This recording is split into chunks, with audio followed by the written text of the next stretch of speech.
مفتی منور صاحب قبلہ ہمارے بھائی تشریف فرمائے یہاں.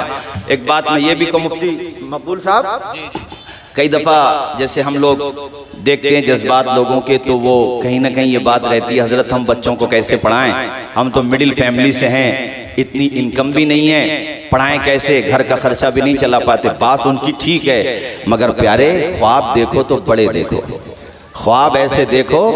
وہ اے پی جے ابوالکلام اپنے بھارت کے راشٹرپتی رہے، میں نے ان کا یہ سینٹنس ایئرپورٹ پہ بھی لکھا ہوا دیکھا، پلیٹ فارم پہ بھی لکھا ہوا، اور دلی میں تو جگہ جگہ جہاں بیٹھنے کی چیئر لگی ہوئی ہیں گورنمنٹ کی طرف سے وہاں بھی لکھے ہوئے ہیں. انہوں نے کہا تھا خواب وہ نہیں ہے جو انسان سوتے ہوئے دیکھتا ہے، کہتے ہیں خواب تو وہ ہے جو انسان کو سونے ہی نہیں دیتا ہے. اس لیے بڑا ویژن لے کے چلو. اور وہ بھی کوئی بہت بڑے مالدار نہیں تھے، بہت پور فیملی سے بلونگ کرتے تھے، خود اخبار بیچا کرتے تھے، مگر دیکھو لگن تھی، ایجوکیشن کی محبت تھی. تو ہم نے ایک جملہ کہا تھا، وہ لکھ کر لے جانا اپنے ذہنوں کی ڈائری پر، ہمارا آنا کامیاب، آپ کا بلانا کامیاب. غربت یا امیری سے فرق نہیں پڑتا ہے، اگر دل میں لگن ہو تو یاد رکھو کشتیاں جب لہروں سے ٹکراتی ہیں تو کنارے تک پہنچ ہی جاتی ہیں. دانا جب ہاتھ میں ملتا ہے تو ایک دن گلزار بن ہی جاتا ہے. سونا جب، ارے پیتل نگری کے لوگ اس بات کو نہیں سمجھیں گے تو کون سمجھے گا.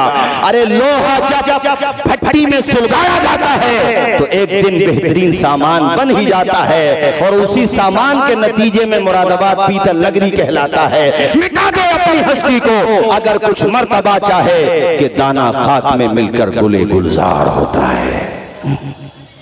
ہماری تقریر کا سب سے اہم اور سب سے بنیادی پیغام یہ ہے کہ بچوں کو پڑھاؤ میرے ساتھیوں. خرچے کم کر لو، شادی بیاہ کا لوڈ کم کر لو، اپنی بچیوں کے ہاتھ پیلے کر لو. بچیوں کو جہیز دینے سے بہتر یہ ہے کہ بچیوں کو ڈگری دے دو. بچوں کے شوق پورا کرنے سے بہتر یہ ہے کہ بچوں کے ہاتھوں میں قلم دے دو. بے شک بے شک. اور جو ماڈرن ایجوکیشن حاصل کرتے ہیں ان کے لیے سائیڈ سے ایک عالم کا بھی بندوبست کرو ٹیوشن کے طور پہ. جب ہمارے علماء سائیڈ سے ماڈرن ایجوکیشن حاصل کر سکتے ہیں تو ماڈرن ایجوکیشن حاصل کرنے والوں کو بھی یہ چاہیے کہ وہ ایک عالم کے ذریعے سے دین کی معلومات بھی حاصل کریں، تاکہ جہاں ڈاکٹر بنے وہاں قرآن پڑھنے والے بھی بن جائیں، جہاں انجینئر بنے وہاں حدیث پڑھنے والے بھی بن جائیں. میں جانتا ہوں کہ ایسے M B B S doctor کو مجھے بڑی خوشی ہوتی ہے. میں دیکھتا ہوں کہ ماشاءاللہ ان کے کلینک میں کوئی غریب آ جائے تو فیس نہیں لیتے، کوئی عالم آ جائے تو فیس نہیں لیتے، دوائیوں میں بھی وہ ماشاءاللہ سبسڈی دے دیتے ہیں، سہولت دے دیتے ہیں. تو یہ جو ان کو ذہن ملا، ایک ڈاکٹر صاحب میرے تعلقات ہیں ان سے، تو میں نے ان سے پوچھا تو کہہ رہے تھے ہماری امی نے بچپنے ہی سے ہمیں ایسی شکشا دی، ہماری امی نے بچپنے ہی سے ہمیں سماج سیوک بنایا. مجھے بڑی خوشی ہوئی. تو یہ جو ذہن بیٹیوں نے دیا، بیٹیاں ایک دن ماں بھی بنیں گی، ان ماؤں کی گود میں جب بچے تربیت پائیں گے تو پھر وہ پرندے نہیں بنیں گے، انسان بنیں گے. اس لیے کہ وہ بیٹیاں کنیزان فاطمہ زہرا بن کر جب اپنے گھر کی چوکھٹ سے رخصت ہوں گی اور دوسرے کے گھر جا کر کے ماں بنے گی تو انشاءاللہ ان کی گودوں میں تربیت پانے والے بیٹے امام عالی مقام امام حسین کے غلام بن کر کے نکلیں گے. سبحان اللہ سبحان اللہ. بولیے زور سے بولیے سبحان اللہ، اور اونچا بول دیجئے سبحان اللہ.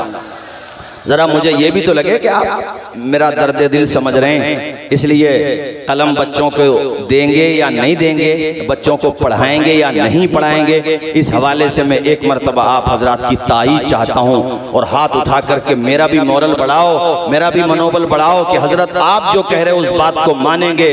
اب ہم فضول خرچیوں میں پیسہ نہیں اٹھائیں گے، ہاتھ اٹھا کے بتاؤ بچوں کو پڑھائیں گے. بے شک بولیے سب لوگ بولیے، در والے بھی بولیے بچوں کو پڑھائیں گے، اونچا بولیے بچوں کو پڑھائیں گے.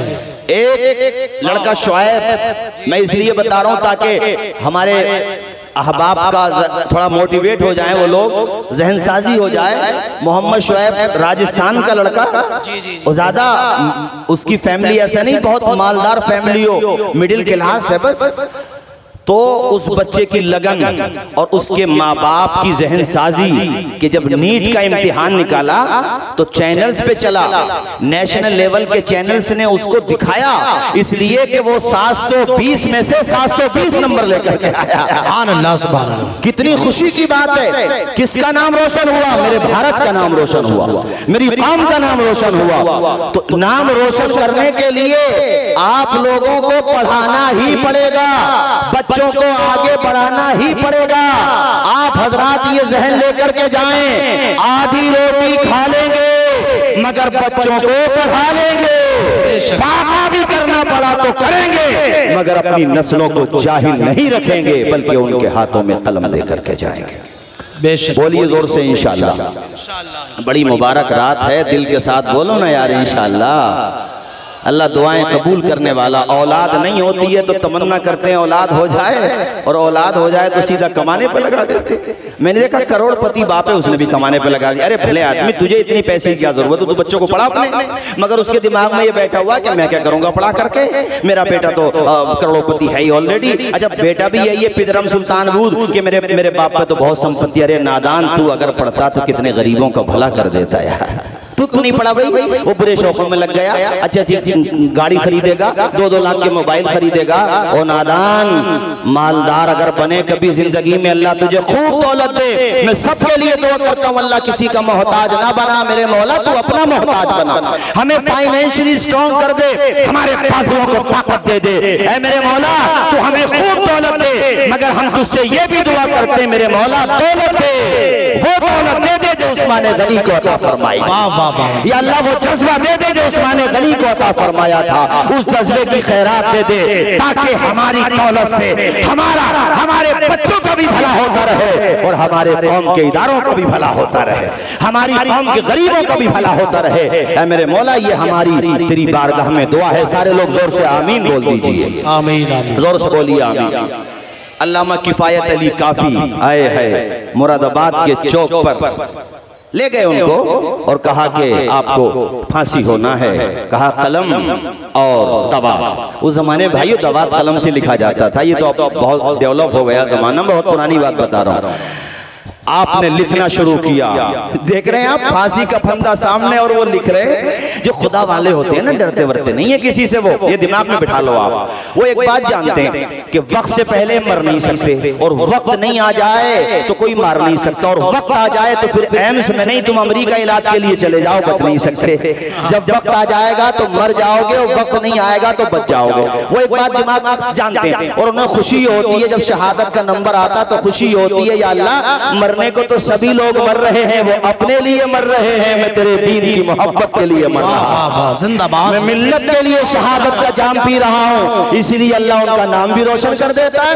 اب سید کفایت علی کافی کے دور کے ہزاروں کروڑوں کتنے لوگ مر چکے ہوں گے تب سے لے کر آج تک، نہ جانے مراد آباد میں کتنے لوگ دفن ہو گئے ہوں گے، کروڑوں لوگ دفن ہو گئے ہوں گے تب سے لے کے اب تک، مگر بتاؤ کفایت علی کافی کا تذکرہ عیدگاہ گراؤنڈ میں کیوں ہو رہا ہے؟ اس لیے کہ انہوں نے اپنی زندگی قوم کے نام کر دی، انہوں نے اپنی زندگی اپنے بھارت کے نام کر دی، اور انہوں نے اس وقت جو لکھا تھا وہ یہ تھا کہ اے انگریزوں پھانسی دے کر یہ نہ سمجھنا کہ ایک چراغ گل ہونے سے یہ چمن اجڑ جائے گا۔ کفایت علی کافی نے کہا تھا کوئی گل باقی رہے گا، یہ چمن رہ جائے گا۔ میں چاہتا ہوں مجمع میں سے کوئی بھائی نعرہ لگائے پورا شعر سن کر، کوئی گل باقی رہے گا، یہ چمن رہ جائے گا، پر رسول اللہ کا دین حسن۔ واہ واہ، زندہ باد زندہ باد، نعرے تکبیر، نعرے رسالت، مسلک اعلی حضرت عظمت اسلام کانفرنس مولانا توصیف مصباحی صاحب قبلہ، زندہ باد زندہ باد، بہت اچھے۔ اور آگے کہتے ہیں ہم سفیر و باغ میں ہیں کوئی دم کے چہچہے، بلبلیں اڑ جائیں گی سونا چمن رہ جائے گا، اطلس و کم خواب کی پوشاک پہ نازا نہ ہو، اس تنے بے جان پہ خالی کفن رہ جائے گا۔ کیا بات ہے، زندہ باد۔